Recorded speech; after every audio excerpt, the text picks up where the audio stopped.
Hey, welcome to Wine Talks with Paul Kay. We are in an away game today up in the Napa Valley, about to have a conversation with Sharon Kazan Harris, commonly known as Kazanjian. Introduction in just a second. Wine Talks, of course, available on iHeartRadio, Pandora, Spotify, wherever you hang out for your podcasting. Sponsored by the Original Wine of the Month Club, now sporting the Napa and Sonoma series. But not while we're here. We've already started a conversation with Sharon Kazan Harris of RareCat Wines and Other Things. Welcome to the show. Thank you very much. Very excited to be here. So fun to be back in the Valley and had not seen this wonderful facility with the roll-up doors. And the first thing I did at our place is put up clear garage doors. I love it. Roll-up doors. Now there's this whole thing, right? Everyone has them. But the first place I saw had this was down in the Oxbow Art Center, had these roll-up doors, and it was about the same period of time I had bought this property. The Oxbow, the food center thing? No. So there's an Oxbow Art School, which is really close. So the river does this kind of this almost like this hairpin turn. Yeah, right. And that's considered the Oxbow. And so Oxbow, the food place is there, but very close, and down the street is the Oxbow Art School, and they had these. And this is, now everyone has roll-up doors. I mean, it's like it's the thing. But back then, it wasn't that current. And so they're pretty cool, and these are mega. These are big. They're 14 feet or so. Yeah, 14, 12. And there's a piece of property when you come down to LA and you visit us. There's a piece of property in Sierra Madre, which is the city that time passed by. Okay, it's really cute. Oh, in the foothills. Have to come. And there's an auto shop there, and it's L-shaped. And I'm bated breath, like on Zillow and whatever real estate apps I have. I pin that property, so if it comes for sale, you're gonna buy it. We're gonna buy it and do this. Okay, and let me know.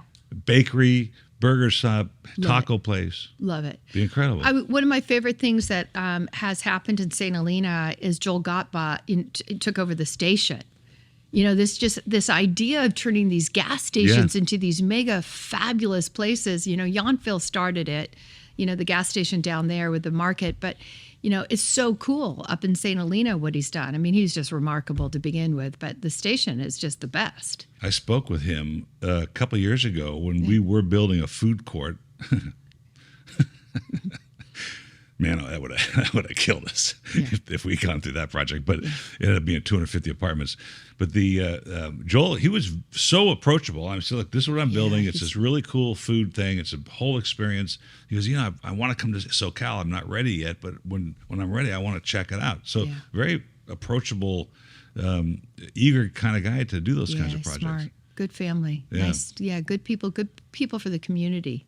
So what brought you here to Napa Valley? And well, first of all, I didn't know you went to UCLA, and that's a little bit of a problem. You went to USC? And my dad and my wife and my two kids and my cousins and my uncles. Should I bring my credit card out? Remember the good old days when the Trojans walk into the USC and we put our credit cards very up? Funny, yeah, very funny. Yeah. But my mother was a Bruin, so that's okay. There you go. So at least you have some intelligence in your family is what you're trying to tell me.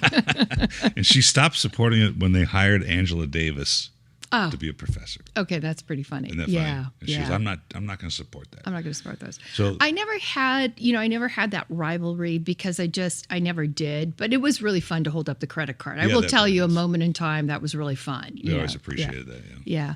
The best job I had though at UCLA, because I was a broke student, and being of Armenian descent, I didn't have a lot of spare change necessarily given to me for free. I had to work my way through school. Is I worked for the athletic department. And I really? And so I got this fabulous job mentoring and tutoring football players. Wow. And the big issue was, they had to have a certain GPA, and a lot of the kids came in, a lot of the young men who came in, it was the men's team at the time. And, it was really difficult to work out and to travel to do all this extracurricular and still get good grades out of very competitive universities. So they put some resources in place to help the athletes. So I actually didn't work with the football team. I worked with a basketball team. So you got them through school. You could say that it was the best job ever. I'm sure it was the a people great you job. met and see, that's another. But that was the money that allowed me to go back to France. So I really owe it to the UCLA athletic department, because that job allowed me to save money to buy my plane trip to fly back and to go back Wow. to Bordeaux. What year So- was that? Gosh, first time I was in Bordeaux, 1983, graduated in 84, so went back 84 and 85. We went 93 for Vin Expo. Oh, nice. That was the first time. Yeah. But that's another commonality. Both our daughters worked at the USC Athletic Department. Oh, really? That is so funny. That is really funny. So yeah. we go to Bordeaux. You're not a wine person. Maybe you are. Maybe you have. No, economics. You probably had some of that spritzers at the sorority parties or Oh, something. God, no. We had beer with like the pictures on the cap. It like, how cheap could you go? Yeah, you know, right, it's like, are exactly. you kidding? There was like, what wine? You know, it's back then. Seems like that's where we're at now, frankly, but we'll talk about that later. Yeah, that's it. So you go to Bordeaux to study? So I am obsessed with speaking French as a young kid, which is even bonjour. Oui, bonjour, exact. And I have zero understanding why, because I'm not French. I grew up in a city, a little community with no French people. Obsessed. And so there's two things that I think maybe influenced me. One, I did go to a French preschool, and I learned how to sing Where? Frère Jacques in the Bay Area. And then I loved Pepe Le Pew. So I am fairly very sure French. it was Pepe Le Pew. People say, what's your influence about learning French? It's like, I'm pretty sure it was Pepe Le Pew and La Fleur. And so I'm obsessed. I mean, I told my parents I was going to graduate early from high school and move to France. And so I did get sent to Quebec instead and studied, French there. But went to UCLA first day, literally on that campus, walked to the EAP, Education Abroad, and asked how I could get to France. Wow. And so the funny, even crazier, talk about like angels on your shoulder. So I was an economics major, did very well, graduated number one in my class for international economics. So I was good at economics. I was not good at French. And so in theory, you're supposed to be obsessed with something that you're really good at. Mm-hmm. And as it turns out, I was not. I have never been really good at French. In fact, I've been really bad at French. And so you had to have a B average to go on EAP. Probably shouldn't admit it. They probably would take away my diploma by admitting this on the air. But so I got a C plus in one of my French classes. Worst grade I ever had. And I went to my professor, a fantastic professor from North Africa. So he was a visiting professor. And I went in and I explained that my whole dream was to go to France and to learn French and to go on this EAP program. And he said, well, what do you need from me? I said, I just need you to change my grade. And I was thinking to a B minus. All I needed was a B minus. And he said, would an A minus work? And I said, that would work just fine. Thank you very much. Wow. So he was passionate about getting students to do getting this. students to do that. So 1982, I had this lovely professor for no justification other than he must have seen my total passion for wanting to go over. I thought I was going to get to go to Paris. And because I was an economics major, I was sent to Bordeaux, France. Wow. So no wine. Serendipity. Yeah. My parents put vodka in watermelons. I mean, we did come from a wine But family. wait, where the Kazanjian is your? Kazanjian. Yep. That's your family Grandfather's. name. Yep. Family And what name. part of Armenia or Turkey is this from? Oh gosh, I should actually pull some pictures and show you a little bit later. So my grandfather was born in the U.S., but he came over in the first genocide, not the 1914. 1897 or Yeah, whatever. exactly. But So where, from where? I don't You think know it was the name of the Yerevan, or you town. think it was Turk? Like my grandparents from Turkey. Yeah, he was from Turkey. I can't remember the name of the town. I have all his notes. Came over, I think their family went to Boston, ended up in Philadelphia. Oldest of. My dad speaks French because in Cairo you spoke French. Oh no, my parents, my grandfather, my understanding of my grandfather, they came straight to Boston. I don't know how they got from Armenia to Boston, but they didn't go through the Middle East. And it's interesting because he's written his history, but the history starts in the U.S. It doesn't go back wow. that much into, And he married a non-Armenian. Oh my God. I know. And so Well- I think, it's interesting. I don't think I understood until much later. I think that's why we weren't as close to that part of the family because he married a non-Armenian and he married a Presbyterian. God forbid. Geez, what are we doing here, Sandra? Yeah. Well, it's just, But he did go to Stanford, so, a civil engineer. I would think that generation, marrying an Odar would have been, pretty traumatic. It was. For the family. And it didn't dawn on me until I realized that his youngest brother lived in LA, and he was a Kazanjian. So my grandfather's name was changed. He was the oldest, and when he went to school, his name was changed. But he married a Catholic. And his family wouldn't come to the wedding. It's all messed up. All messed up it's at that time. All messed up. So my gut is, it was never talked about in our family, and my grandmother was just remarkable.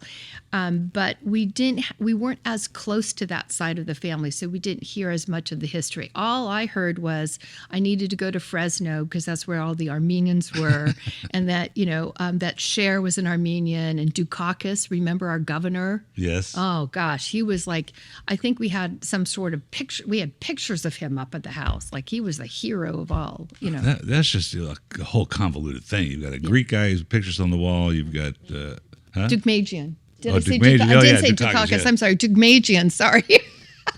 Dukakis. That's really messed up, right? And a great governor. We could use him now.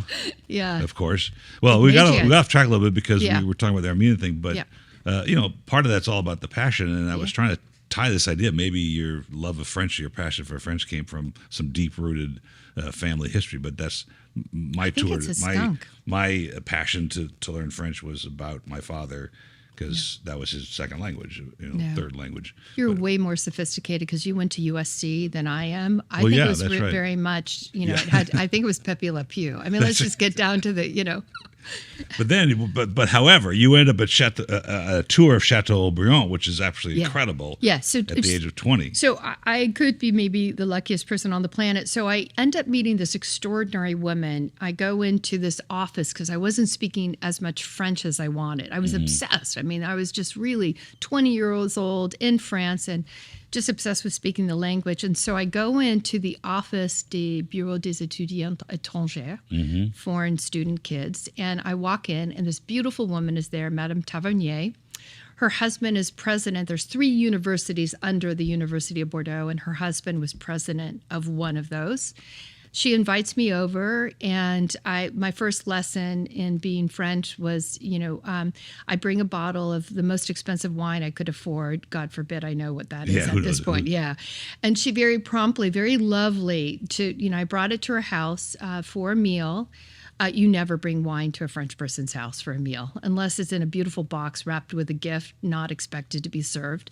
And it was so cute. She very quickly gave it to the lady who was helping to serve, and they disappeared. But that's an interesting cultural thing. You found that out later? Found out pretty quickly that there's so much reverence for wine in Bordeaux that when you do a meal, it's thoughtful. Like you think very, very specifically about the wine you're going to, the progressions of wines you're going to serve, how that pairs with certain wines. And so it's forward thinking to, especially at that time, we're talking 1983, right? This is a different time and place. But it was not expected to bring wine. You brought candy, you brought flowers. You never showed up empty-handed, but wine was not what you brought. That's so interesting. Yeah. Did not know that. Yeah. But it makes sense in the times we've been in Bordeaux. Yeah. The circumstance is important. The circumstances and the thoughtfulness. People spend a lot of time thinking, and they have extraordinary wines and beautiful cellars. I mean, Bordeaux has this deep history of, extraordinary winemaking. So this concept that you think through what you're doing and the wines that you're going to present and how it pairs with foods matters. And so bringing a bottle of wine, unless it's a beautiful gift that's with a ribbon for some sort of later, and champagne is always appropriate, right? But you didn't bring a bottle of wine to expect it to be served at that meal. It's very different. So you probably bought a Languedoc wine at that moment, maybe. God, who knows what you brought? Who knows what I bought? I know it was probably my entire budget for the month. But So what did she do? What did Madame Cuvier, what was her name? Madame Tavernier. Yeah, what did she do? She put you in touch with... She opened up the entire Bordeaux world for me. So at the time in 1983, Bordeaux was not a very charming place. It was very dirty. It was very closed, very provincial. And so you had to know someone to be introduced into that society. Now, it is beautiful. I mean, it is just such a beautiful, magnificent place to go. But at the time, it was a very dirty city. It was a very closed city. And so she literally made introductions to almost everyone I ended up knowing, except this other family who I became very close to. So she invites me to go to this, the chancellors from UC come over for a 20-year anniversary. Wow. And there's this big reception after a presentation at the university. And she comes up to me. I'm a student there. She says, come to the reception with me. Only student there. And sure enough, at that reception, there was a very posh man who, honestly, I don't think he actually looked at me once, but she was beautiful and very charming. And she said, would you invite my little American friend to your chateau? And he says, do you like wine? And I'm not dumb. I went to UCLA. I'm smart, right? Yeah. Not like, didn't get in there. No, I just drink kidding. Bartles and James wine coolers. I know, I'm not that. I said, I would love to come to your chateau.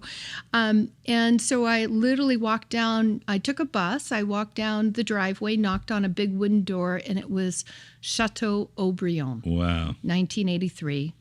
And the man was Major Dalmas, the most famous man in the wine industry, or one of them in Bordeaux. He was the first person to put stainless steel tanks. Wow. Chateau Aubryon, of course, being owned by the Dillon family, but now, but a very famous, very historic place. And I can tell you very specifically, spending the day, the time with him, I didn't understand a single thing about wine.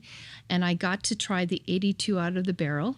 Wow, which Historic. is an incredible vintage. Incredible vintage that made Robert Parker. Yeah. Because if you remember, Parker defined 82 as an amazing vintage based on Aubryon, and he was in conflict with a lot of the British experts at the time. And so that was the wine and the vintage that really made Parker. And I got to drink a 66 that he had opened. And I did not know what was in that glass, but that was it. Wow. I mean, I still have the brochure from that day that they gave me. And phenomenal. So fast forward, I'm in Bordeaux 2004 to 2006 studying wine. Friends come over. I don't know how much wine he bought at an auction. Aubryon was one of the first growths to do a big auction in New York. My friend was a big buyer of Aubryon. We get a private tasting set up at Aubryon. And in walks the Prince of Luxembourg with Major Dalmas with his son, who's now taken over the chateau. And I look at my friend, I go, I don't know how much wine you bought, but I don't think the Prince of Luxembourg often does the tastings for most people.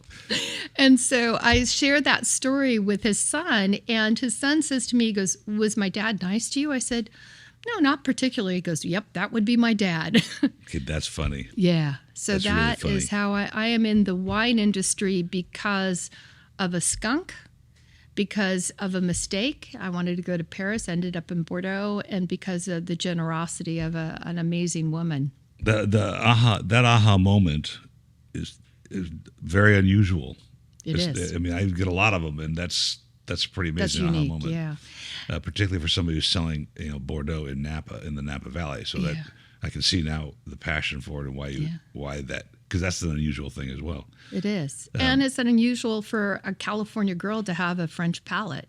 That's not normal. Totally. It's unusual for an American to study wines in Bordeaux. That's not normal. Bordeaux was just. I mean, the 70s weren't kind to Bordeaux. So no, 70s were not kind at all. But the 80s were pretty darn great. Yeah. And 82 was what changed it.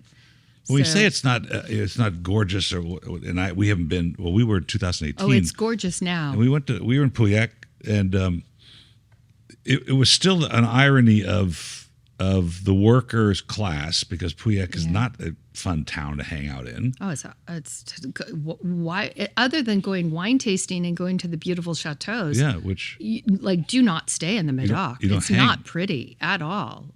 So you're referring to Bordeaux proper, this town. The town, yeah. And, they had a new mayor who came in that really cleaned up the town. Bordeaux today is magnificent. And the same architects that built a lot of the 18th century Bordeaux went up to Paris and built a lot of the beautiful, magnificent, buildings in Paris. It is a mini Paris. It is all limestone. It is clean and beautiful and vibrant. They use arrondissement. sectors? Does it have? No, well, I don't Like think Lyon? about Bordeaux as arrondissements, but there are areas there. There's the down, but we don't. It's never called an arrondissement in Bordeaux. I was trying to I don't think think if Lyon no, has them, but not French. no. So that brought you to wine. That brought me to wine. And here we are seeing this beautiful place in Napa Valley. Yeah. And you were saying earlier that many French companies are coming to board Napa Valley now. A lot. Maybe following you. Maybe they're following Sharon Kazan Harris's I'm lead. 100% sure that's not true. But I would love to imagine it was. Yeah. But that would be a fantasy and I mean, you delusion. got Boisset here already and a bunch of other things, Yeah. but he's not from Bordeaux. He's Burgundy. No, he's but Burgundian, yeah. But there is it is. I started to think about that because I go to Bordeaux multiple times. I still have a house there. I've studied wines there. I make wines there. So I'm in Bordeaux frequently. Not during COVID, but I started. You have a major presence in Napa. By the major Bordeaux houses. So LVMH, of course, just bought Joseph Phelps, which is a big one. You have Newton, that's owned by LVMH. You have Arahu, is bought by the family that owns Latour. You've got Smith Lafitte, which is now owns Flora Springs. That's changed the Really? names. They bought that.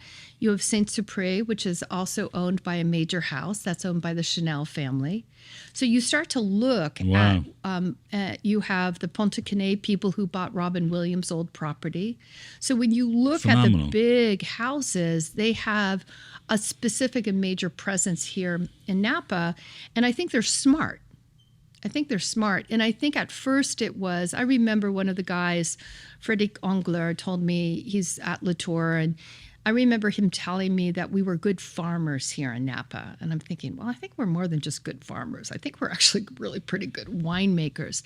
But we have phenomenal terroir for Cabernet Sauvignon.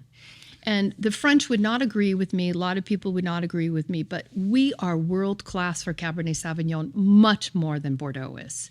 That's why that's a very interesting thought because Yeah, boy, I'm going to make a lot of enemies in well, I Bordeaux know for you that. will but, because yeah, but look, the 76 they lost, yeah. and it's now taken only 50 years for them now to say, well, They maybe we also ought lost to maybe we in- ought to invest over there. Yeah, well, but they also lost again by the different when they redid that 25 years later. They lost a second time, but Ridge, but Ridge came out top with Yeah. with the longevity, but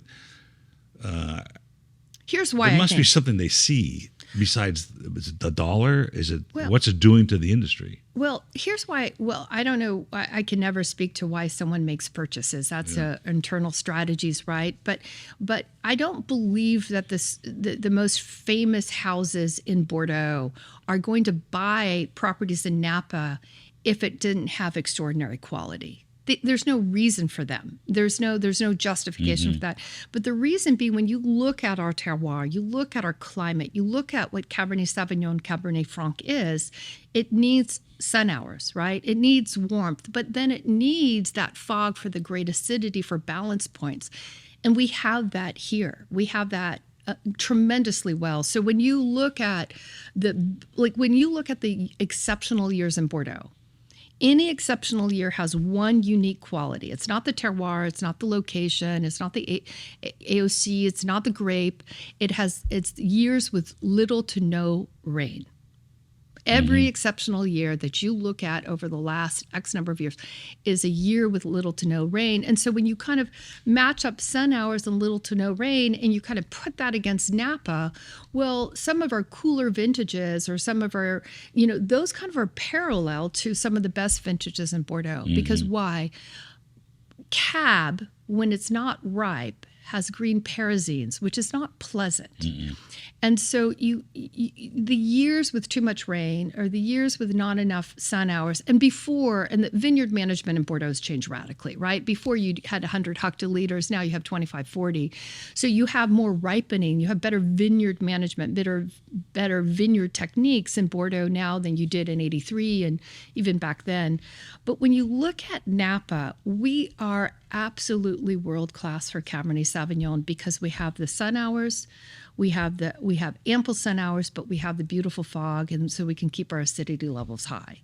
Do you think that the French have, kept their glasses on, so to speak, been watching what's going on? Because we have this opulent style here that We do. that the consumer seems to like, and it's not a Bordeaux style. But do you think that the French have been eyeing this, watching it, saying now it's time to invest because it's really got traction and it really does have its own terroir. Yeah. It really is. And or do you think that are the Americans ready for Bordeaux-esque Napa wines? Well, aren't we doing the same things on both sides now? Thanks to, one could argue the Parker influence, or because that we have a globalization and great wines. When you look at both sides of the pie, what have we achieved now? What we have achieved is much better vineyard techniques. We know a whole lot more. Bordeaux, I think, has radically changed, especially at the high level, some of their vineyard techniques. That's changed everything. But also, I could put X number. I think I could do this. I could probably in a blind tasting put 10 Napa wines of my choice and 10 Bordeaux wines of my choice. And I think I could fake a lot of people about the origin of those wines. Mm-hmm. Because when you start to look at Bordeaux wines, what has happened since 1982? Better vineyards. Instead of 100 hectoliter, they're 25-40. They have better tanks, better production facilities. They use a lot of techniques to make a richer palate. They have a stylistic difference in terms of the wines. Their alcohols are not 12% anymore. They're, maybe 13.5%, but more likely 14 to 15%. And so you have Napa wines at 14%, and you have Bordeaux wines at 14%. We have smart winemakers. We have great vineyard management techniques. So I think at the high end of the marketplace, we're seeing more similarities between Bordeaux and Napa than ever before. That's an interesting thought. Yeah. That'd be a really fun blind tasting Wouldn't that be fun? Just to see at that level. At that level, you have to be cognizant of what is the end game of all that. I ask this question quite a bit. I don't know. We're working with trellising. Obviously every vintage is different through the climate and the soil and the terroir. But we're applying technologies. We're going back to concrete eggs. We're using amphora again.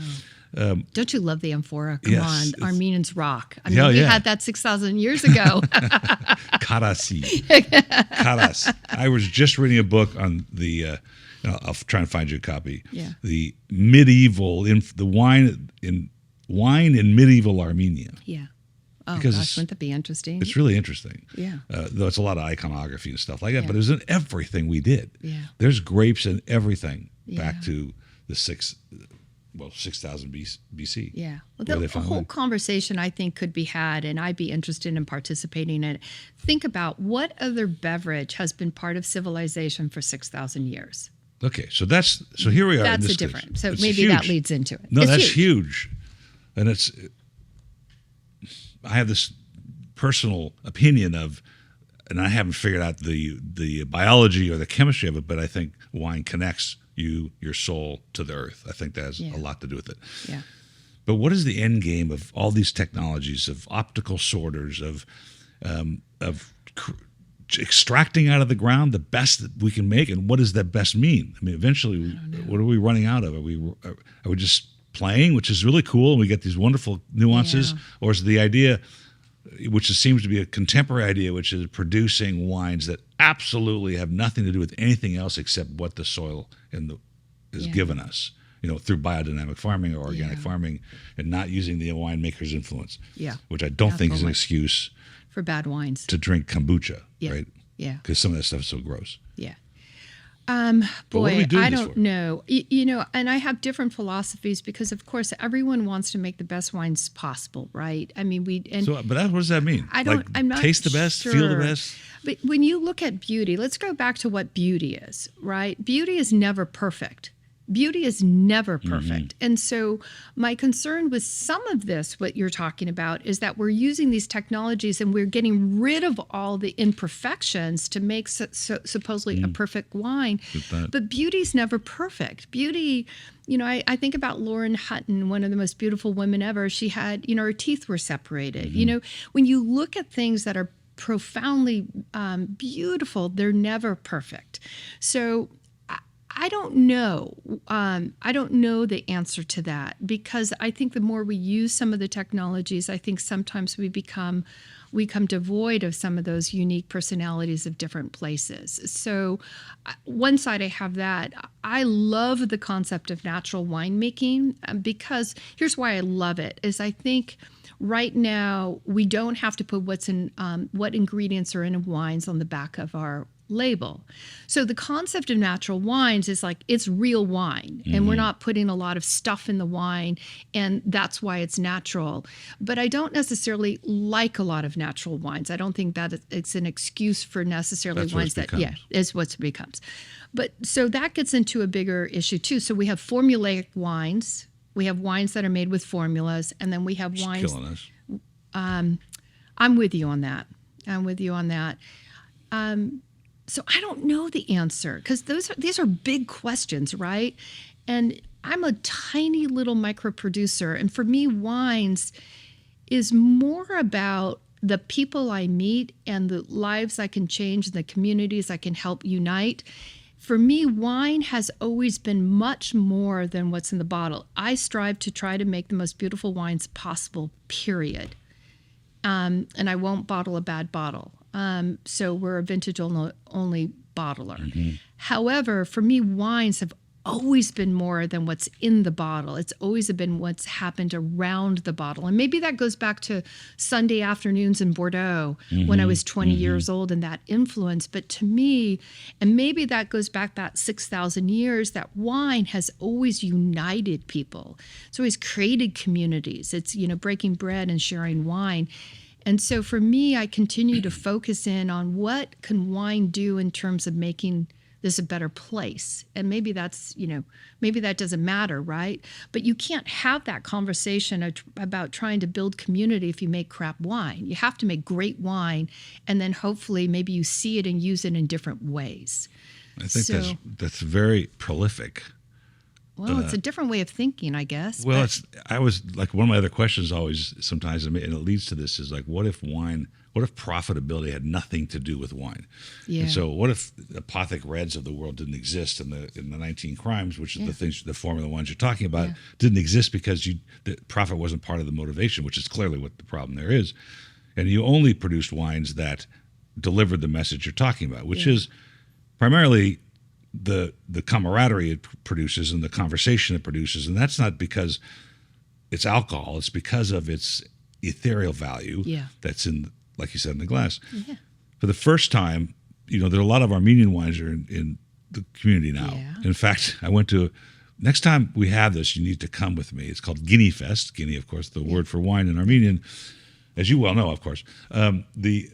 It's called Guinea Fest. It's in Los Angeles, and it's probably 50 Armenian producers, maybe more. Love it. And there's brought technologies to the table now. He's very funny. We'll talk about it at lunch, actually. Some funny stuff that's come out of it. But 2 or 3 vendors during this tasting said to me, there's already too many Armenian wines in Los Angeles for people to have a fair shot at like trying to get the market share or do anything with. Yeah. And I thought, well, that's an interesting comment to make, because Armenians are always at each other's throats about stuff. And now all the winemakers send us too much wine. But there was one. Yeah. It's called Voskevaz. Okay. It's made without any, which seems to be a very noble grape for that area. Yep. And it's the first one after dozens I've tasted, maybe 100, where I go, oh, this is from someplace. Yeah. This is from some time at some place that I've not tasted before. Yeah. And isn't that what the wine should express? Right? Isn't that what it should express, though? Like, take me somewhere else than where I'm at? I mean, to me, the greatest wines on the planet move you in a way that make you dream, make you think of something, make you, think of someone, a place, a time, of something. I mean, what other, and there are other beverages, I think, that do that, but nothing more than wine. You can open a bottle of wine. I can smell Bordeaux and I feel like I'm home. That's great. I can smell it. That's so great. And what else does that? Yeah. And to me, that I advocate often to people that if you don't have a connection to a wine, whatever it is, you travel to a place or you've met a winemaker or you've sat down and had a wonderful experience, good or bad, right? During tragedy, you drink wine that takes you out of that tragedy or something phenomenal like a celebration. If you don't have a connection to a wine, then buy something inexpensive. Mm-hmm. To me, the value of extraordinary wines, it has to do more than just providing you tannins and water.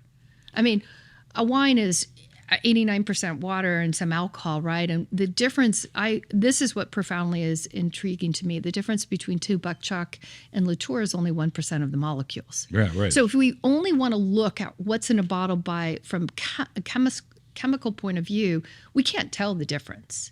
So to me, that's what wine is. And when I thought about RareCat, I bought on my partner when I started to really think about RareCat. I had to think profoundly about what mattered to me. And unfortunately, maybe I'm not driven by money. But what mattered to me in the wine industry was that connection with people, was that human connection. So that's, I can't sell millions of cases of my wine. It would never work under RareCat. It's so much the experience. It is I keep trying to tell my customers, the experience, the conversation when you open that glass of wine at dinner and your friends say, wow, this is really good. The story can't be, I got it for $3 on Groupon. No. The story has to be, I saw Exactly. Sharon Kazan Harris at her winery and she illegally poured me a glass of wine and then, but they get to tell the story. Yeah, and exactly. That's my comment about, if it took profitability out of it, would the wines be different and would the stories be different? Yeah. But I want to shift gears on you a little bit because we literally know everyone who buys our wines. We have had a human connection with everyone who buys our wines. Our wines are, and that is cool. That's unique, and it's also very, for us, it's special. Like, but I'm not playing in the $79 billion market making billions of dollars. no, So that's here nor there. We were just talking about driving over here. The DTC industry has changed radically. During COVID, it was all hands on deck because I could sell whatever I wanted to. Yeah. If I told them to buy this, they would buy it. Yeah. I even saved a couple of small wholesalers by just featuring their stuff for them. Yeah. But that's changed completely because of the way people are buying. Yeah. The people that came to the internet to buy during COVID are not back to the internet. They're back to buying the way they used to buy. But that's not really what I'm thinking is the real problem. And when I look at my customer database, and I was telling Sandra on the way over here, my average longevity of my last calculation was 30 months in the club. That's huge. We have people who are still with us I have a person who's in my club, Kelly, love her. She literally said, she was the person who said, do you have a club? I said, no, I don't. I said, well, let's start one.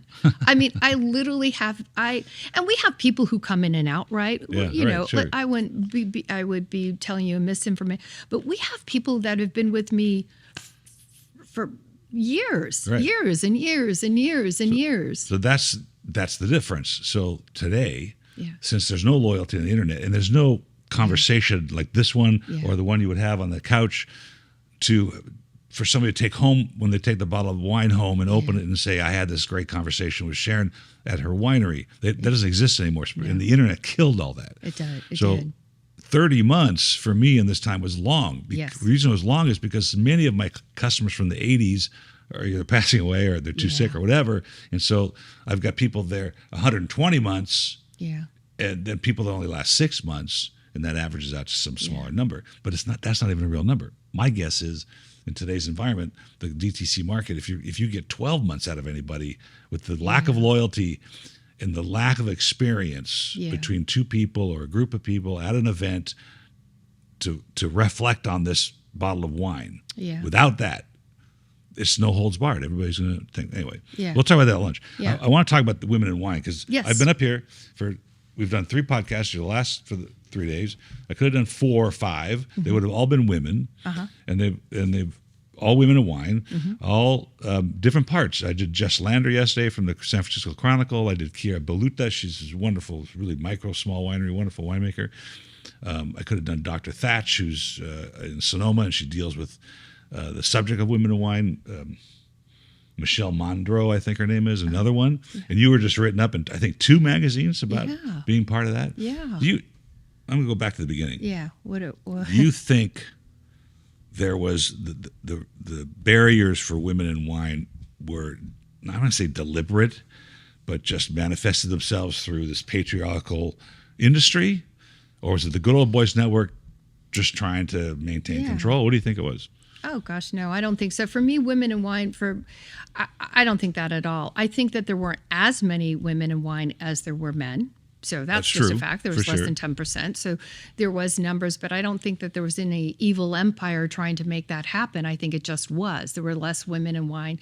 When I got involved in loving wine at 21 years old in France and came back to the U.S., there were no women I knew who knew anything about wine. So I just happened to have an obsession with something that was unique for a woman. And what I found in my business world, and one of the reasons I got involved in kind of supporting women in wine, is that to me, wine, again, goes back to this. It's a bridge. It allows you to connect gender. It can connect age groups. It connects cultures. It doesn't matter where you are in the world. You can sit down at a table. If someone loves wine, it doesn't matter who you are. And so I just found that, and I have a superpower. I can sit, if it's a Bordeaux wine, I can sit, and I can't see very well anymore, and I know what that wine is. I can look across the room, know if it's a great wine, and I had a unique ability to be able to get to that bottle so I could have a glass. Yeah. And so I just had That's this, like, that was a talented. superpower, right? And so, and I still have that, but it was interesting in my business life. At the time, being especially in technology, many of the people drinking really fine wines were running companies. They were traveled, they were cultured, they had usually were paid well. So often that correlated to someone who was making a decision on budgets, who they were going to work with, a number of different things. And it was a connection point. And uniquely, as a woman, I could speak a lot about Bordeaux wines. And that was unique for an American to begin with. So I found that my business career just exploded. And I think wine was a big aid for that. It just helped me immensely. Didn't think about it, but it did. So what I turned around to do was help women by creating this seminar called Don't Give Up the Wine List. And it has been a passion of mine forever to help educate executive women to use their voice at the table, to get to the table, to get a wine list, to not give it up, and figure out, even if you don't like wine, how to order it, because it's a tool, just like golf, to help you connect at the table and to hear your voice heard at the table. And so that's how it started. But why I started helping women in my industry, and that was back, I'm trying to think, 2009, 8, something like that. I was in Bordeaux with a gal in the parking lot, and I said, wouldn't it be great if we got the women from Bordeaux with the women Napa, 500-year history here, we're newer, but how about if we bring together, peer-to-peers, and we bring these women together and we share information, peer-to-peer, non-competitive.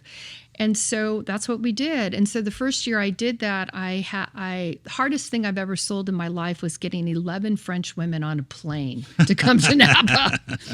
And they had to pay for the plane flight, but everything was taken care of. And they came to Napa and, convinced a number of women in Napa to host those women. And it was the start of this thing called Wine Entre Femmes. And I did it for a number of years. And then I took 15 Napa winemakers and wine owners to Bordeaux. 80 women in the Bordeaux community hosted these women. I have never seen anything like it. Wow. The last day was Chateau Yquem, hosted by Sandro Garbe at the Chateau for a lunch, and it was stunning. I've never seen Bordeaux come together. And then the last year I did it, I think we had 30 women from around the world, one from Turkey, one from South Africa, lots from French, come. And I think there were 80 women in Napa who hosted it from the minute they landed to not. So, for me, Phenomenal. it was phenomenal. And, lots of things, there's lots of women in wine things now, and I'm just love it. I love seeing the support of other women in the industry. I think that's fantastic. My focus is really geared towards more executive women. I just think there's a skill set that I have about helping women understand and learn a skill that maybe helps them in their business world. And so versus there's lots of ability for women I think in the wine industry, there's lots of opportunities and organizations that do that now. So I've really loved my experience focusing on women and financial services and lawyers. And I've worked with thousands and thousands of executive women, and I just love it. It's my give back. France being a very patriarchal society, and I have many, many young women that come to America to sell wines, and they always have the same answer. It's just you can't move the needle in France, and so they come to America. And like when I try to speak French with them, they want to speak English, so they don't get to practice. But there was this woman I interviewed, Leah Pravetta. She works for Glenelly Winery in South Africa, but it's owned by Madame Langsong. And she was the heiress to Pichon, Comtesse de Pichon Longueville. Pichon Longueville. That would probably likely be the case. And she's 90-something, and I'm dying to put on the podcast, but they're telling me she's too old, so the son may have to come on. Yeah. I want to hear the stories of women in wine, because she was there when the Germans came and took the winery. I want to hear those stories from them to see if these barriers must have been there, because French is so patriarchal. So in 2004 to 6, I studied wine at the University of Bordeaux, their famous program there. And half of the class was women, half the class were men. My experience understanding a little bit about the Bordeaux wine industry is women were not being advanced. There were great women in the industry. All of them had inherited the business, maybe with the exception of Sandra Garbet, who is really the world-class, maybe top expert in dessert wines and making. There were not a lot of women who were able to advance their careers outside of inheriting those businesses. And so that's how that started. Well, wouldn't it be great? Wouldn't it be great? And I always laugh now. Anytime I say, wouldn't it be great, I always stop and take a deep breath before I jump in to do it. But wouldn't it be great? You've learned, you finally learned that lesson. Yeah. But, I think Bordeaux it's very much the case that women in Bordeaux is much more difficult, but it's much more difficult, not just for women. It's much more difficult in Bordeaux to change your fortune or your position. It's very hierarchical. Like I worked at a 2-star restaurant in the kitchen, the St. James, a very famous restaurant in Bordeaux. It's very hierarchical. If you want to talk about hierarchy, it's very specific. And so, you can't, if you're a third growth and a first growth and you're a Grand Cru versus this, there's very few people that have been able to move around those systems. That's a very important comment, because it ties back to the and maybe that's what's happening here in Napa. How enamored the French are with the New World. You're not bound by anything. No. In France, of course, you're bound by all the AVAs, and you're bound by what you can grow, and even the butter and the cheese is protected by the by trellising rules. And how much you can, when you can harvest, and how you can harvest, and how much you can harvest. And here's the New World, man. It all no holds barred. Right? You can do whatever you want. Yeah. So what?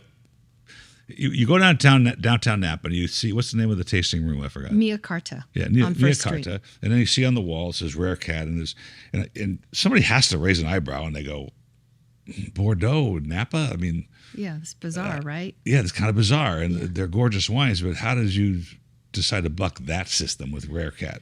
Yeah, and the funny thing, there are now, let's be honest, there are a lot of people now making wines, American wineries producing wines in France. So this is what used to be very novel, is not maybe as much. But at the time, a California girl making wines in Bordeaux, a California girl making wines in Champagne. Now, Bordeaux had more of a sense of, if you think about a sense of understanding, because I've been in Bordeaux since 1983. So I've been in Bordeaux now, I'm 60. I've been in Bordeaux now for 40 years. House there. I've studied wines there. I know people back to when I was 20 years old. So making wines in Bordeaux made sense. That's where my palate is. That's where my education is. I know a lot of people there. I understand it, the culture, everything about it. And so that made sense. Making champagne was something that was delusional thinking. Like, I want to make champagne. Well, how does that work?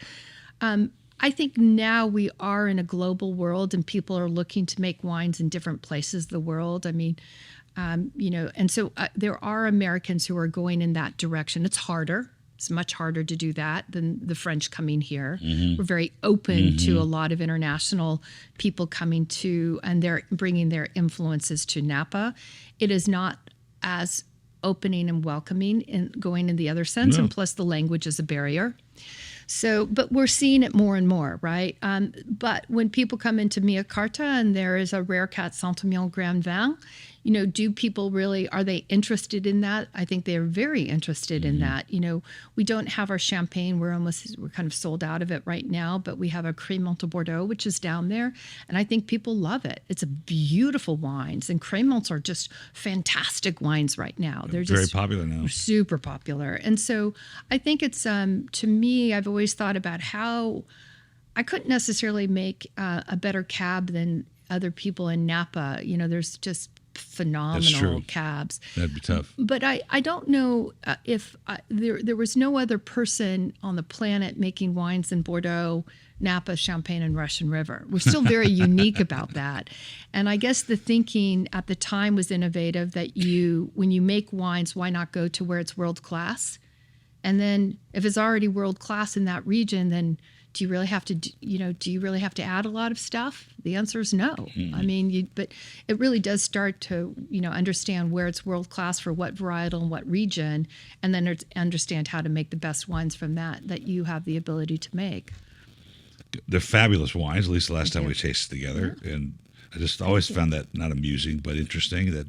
And I remember tasting the Saint-Emilion, I was like, wow, this is really special wine. Thank you. And I didn't know, though, that you were hanging out in Bordeaux in such a royal fashion with a house and everything. So Sandra and I are going to Bordeaux soon, and no kidding. Yeah. So, actually, you said something earlier, and I thought of the conjured memory. We were there in '93 for the Vin Expo with my father, and we went to a restaurant outside of Pauillac. St. James. If you went to Pauillac, Lion d'Or, it was a total local. Oh, d'Or. It had Lion d'Or. It definitely said of gold in the. Okay. It was all local winemakers. Okay. Well, if you were in Pauillac, I can't imagine that you weren't at the St. James. Well, it might have been just outside of Pauillac, like Saint-Julien or something. Okay. Oh, so I'm sorry. Lion d'Or. Yes. Lion d'Or. So Lion d'Or is one of the most famous restaurants, and it was one of the only restaurants where you could put your own wines inside, your little container. Lion d'Or. It's in Margaux.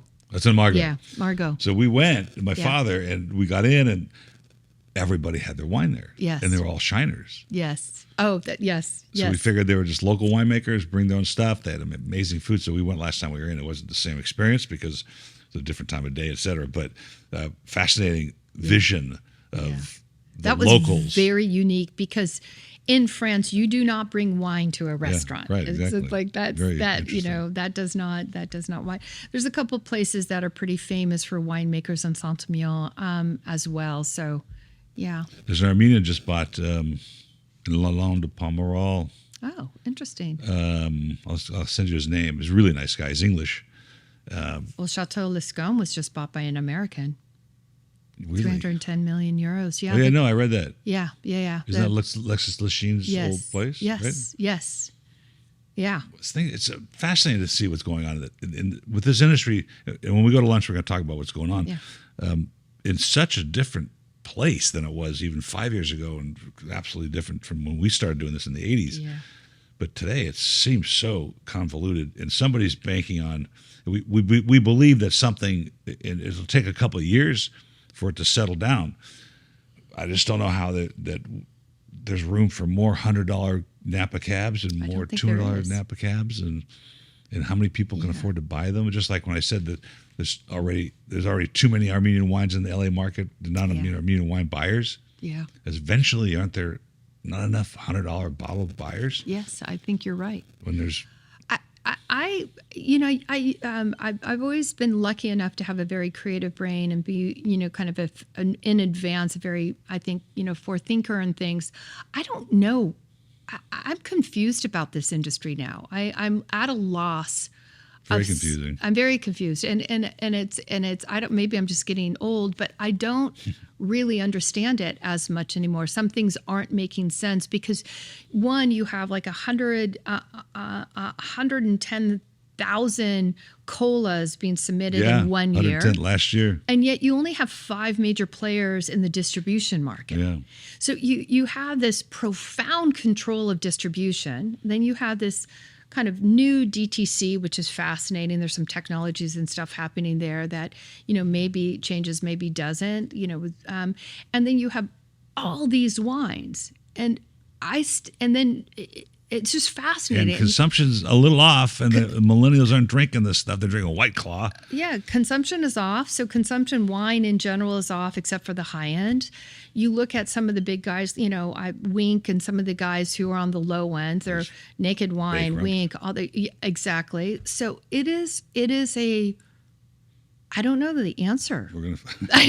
Oh, that's too bad. I thought you were going to tell me. I was going to ask you. I don't know where it's going, and smart people hopefully will figure it out. The smarter people will. For me, what I know is that I don't make that much wine, and if I keep my head down and I make beautiful wines and I delight people, then my goal is just to do that, to find a very small piece of the market and to focus on delighting people. We have something in our membership where our clients are beloved. It's in our membership. You're beloved. And so people say, well, what does that mean? And I said, well, anything you want, you get. I mean, literally, you're beloved. Like, we have humans who deal with you. If you're, from start to scratch, the people who work for me are beloved. Our clients are beloved. There's humans behind everything we do. They get to talk to people. And so I can't figure out how to make wine in a big way if I'm not part of one of those 5 big boys. Can't figure out how to do that. And so I think right now you're either here or there, but that everything in the middle, I'm confused at. It's a mess.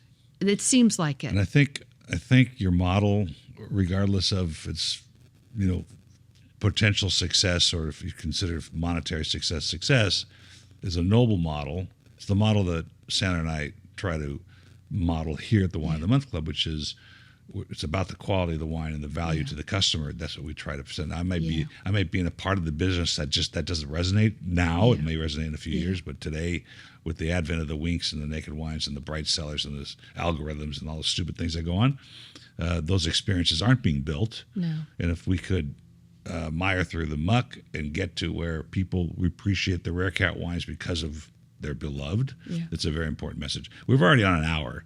Yeah. So we're going to have to do this again. Yes. Because it's too much fun and there's too much information to share. So, but thank you for having us in and being on the show. Really appreciate it. Thank you. I hope, you come to LA ever? I go to Palm Springs. Oh, you go right by our office. So I'm just going to come. I'm going to exactly. So I'm going to stop. Tasting room will be open. And what's your restroom facility like? When you do that? It's very nice.